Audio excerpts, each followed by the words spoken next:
Welcome to the Perm Show. We are here at Ma's Little Red Barn in her bistro where you can get lunch and coffee shop. And I'm here with Pastor Rob Pesala from the United Methodist Church in Perham to talk about an event that's coming up on June 4th, isn't it? Yes. Okay, well, what do you got going on over there? Well, it's our third annual Sweets and Melodies program, and it's an evening of music and dessert, and we invite the whole community to come and be a part of it. Well, what have you got for entertainment? Well, this year we have a feature performer. Her name is Melanie Coltis. Happens to be my cousin, so I'm kind of proud of her. But she's got several CDs out, beautiful voice, and she's going to put on a great concert. Very good.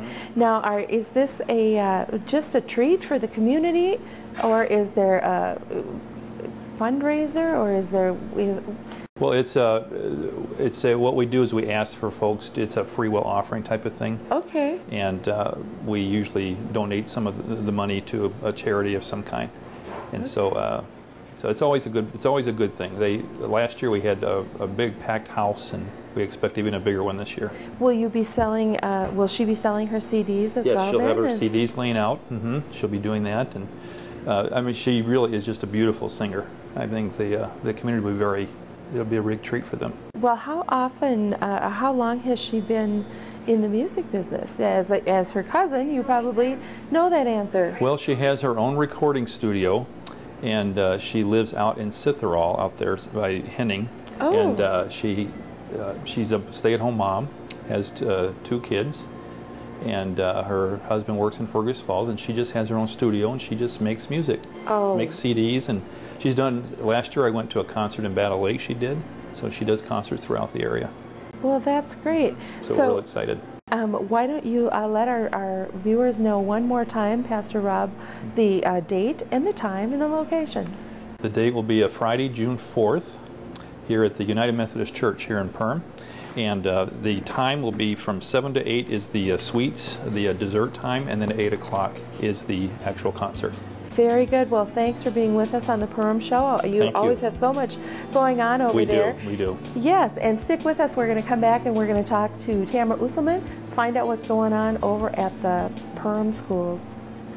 Welcome back to the Perham Show. We are here at the Bistro Coffee Shop of Ma's Little Red Barn, and my guest is Tamara Usselman. Welcome, Tamara. Thank you very much. Still, hooray, hooray, Superintendent of the Perham-Dent Public Schools, District 549. It's easy for me to say hooray, hooray, because we are so blessed to have you at the helm of our school district here. You know, I just recently went through the race, and I think that's an appropriate term, for the West Fargo superintendency. And it was an awesome experience, very fair. It was a very open process, very public. An extremely challenging and unique job. I don't know that there's another one like it anywhere around. So professionally, it was a good fit for me. Personally, a very good fit. I have 3 grown children and a granddaughter living in that area. So I was intrigued enough to really go hard after it, even though, as I've always said, I love the job I have. I do. So anyway, we went through this process, and from what I understand, after long deliberation, chose Dr. David Flowers to be their superintendent. And I can't even be resentful about that, because he's so well reputed and he's such a good superintendent. So congratulations to him, and thanks to West Fargo for letting me have a good shot at it. It was a tremendous experience. Well, and you know, it's so nice to be close to those kids and those grandkids. You know, I just totally get that. Yeah, childhood's so small for just such a short time. Yeah. So, well, now that we know that we're going to have you here for a spell now, anyway, I'm wondering, what about the Perham-Dent children in that small space? What's going on in the school system? I hear a lot about budget and. Well, there's always talk about budget, and with the recent decisions at the state legislature, budget's a bigger issue than it was, and it's been a pretty big issue. But we've worked phenomenally hard not to make that the focus for children. In spite of these $4 million in cuts, we really have kept our eye on student achievement, first in the academic world, and then next in the co-curricular world. So I feel just so good about that. When I said, on this West Fargo thing, I had decided going in, win, lose, or draw, I'm going to be a happy girl. And I really am. I'm just so content with what Perham-Dent focuses on, what we get done, how committed we are, how committed we are to doing the right things for all children.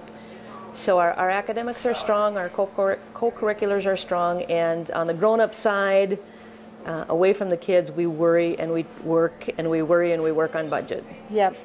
So I've heard with some of the things that are going on in the legislature right now, and kind of, I don't know, I call it robbing Peter to pay Paul, because I don't really understand the mechanics of that, where they could possibly withhold or delay or defer payments to school districts. Is Perham Dent going to be in that mix? All schools will. Every school suffered delayed payments. Okay. And the fear when we first were delayed, and that's this year that we're in, the fear was twofold. First, if you don't have a general fund balance, which we don't, we run so lean, and we have no saving account, if you will, because we've had to expend it.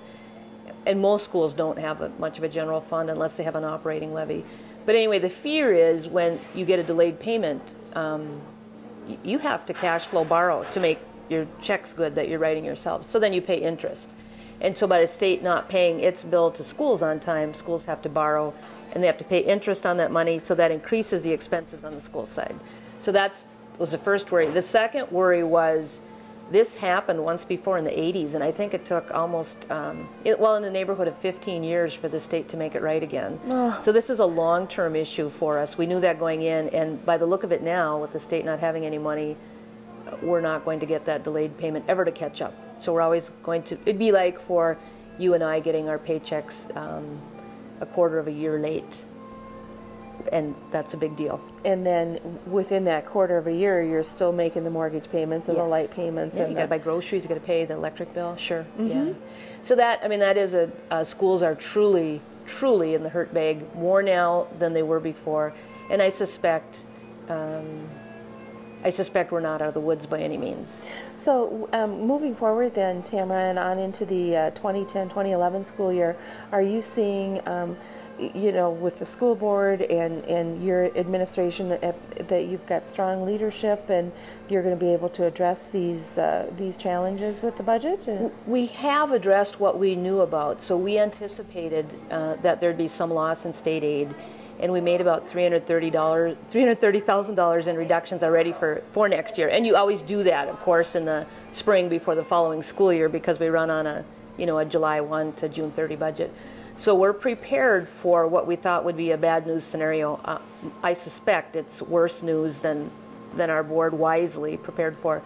But that being said, I have to give credit to our board and other school boards that I know. We are doing everything administratively to figure out small ways for every single school district to save money in the hope that protects the classroom where the instruction gets done. So I'm a passionate believer that every school has to have a principal in it. That's true. My best analogy is, would you put your kids on an airplane and have someone stand up and say, well, we don't have a pilot, but here's someone who pretended to fly airplanes when they were little, so let's let them take the children on a trip. Because of that importance of their education, that one chance they have for a good flight, you must have a building principal. But I think we can share services in other places, and part of my contentment about being in Perham is the commitment to save all we can to drive money to the classroom in our district, in neighboring districts, in the service co-op. So we're okay.